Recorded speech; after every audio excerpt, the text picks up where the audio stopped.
منظارا قبری وجبت لہو شفاعتی، جس نے میری مزار پر حاضری دی اس پر میری شفاعت واجب ہو گئی. جو نیکی کرو گے اس پہ ثواب ملے گا، مزار مصطفیٰ پہ جاؤ گے تو شفاعت کی ضمانت مل جائے گی.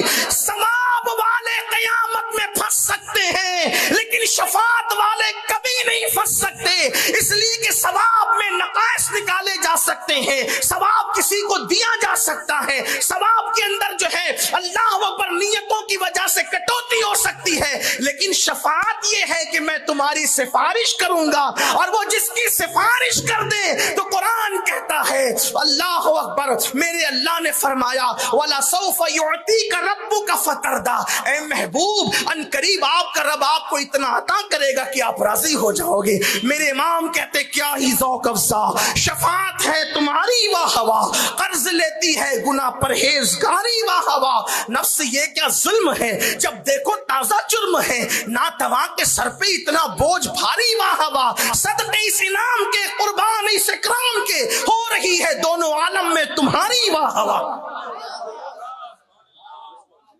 دو مرتبہ مت آنا، عید اور بقرعید کی طرح جب جب موقع ملے، جب جب موقع ملے. ارے موقع کیا ملے، موقع نکال نکال کر آنا، اس لیے کہ فرشتوں کو زندگی میں ایک بار اور عاصیوں کو جب چاہا بلا لیا، جسے چاہا در پہ بلا لیا، جسے چاہا اپنا بنا لیا. یہ بڑے کرم کے ہیں فیصلے، یہ بڑے نصیب کی بات.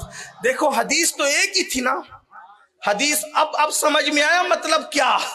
ان کے پاس دلیل میں کوئی بات نہیں، ہمارے پاس تو دلیل میں حدیثیں موجود ہے، قرآن کی آیت موجود ہے. دیکھو میں نے ایک حدیث پڑھی، دوسری حدیث میرے آقا فرماتے ہیں جو میرے وصال کے بعد میری قبر پر آیا ایسے ہی ہے جیسے وہ میری ظاہری حیات میں میرے مزار پہ آیا.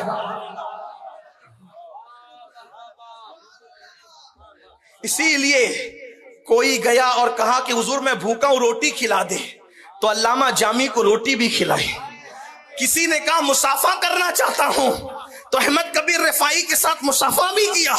اور کسی نے کہا میں سراپا دیکھنا چاہتا ہوں، تو 14ویں صدی کے مجدد کو اپنا سراپا دکھا بھی دیا، اور وہ پکار اٹھے اللہ کی سرتاب قدم شان ہے یہ انسان ہے، انسان وہ انسان ہے. یہ قرآن تو ایمان بتاتا ہے انہیں، ایمان یہ کہتا ہے میری جان ہے یہ. اب پتہ چلا حدیث تو وہی تھی، حدیث تو وہی تھی، جس کا جتنا علم اور ظرف تھا اس نے ویسا مطلب بیان کیا. اور آپ کو پہچاننے میں دیر کیوں لگی؟ اس لیے کہ آپ نے علم حاصل نہیں کیا.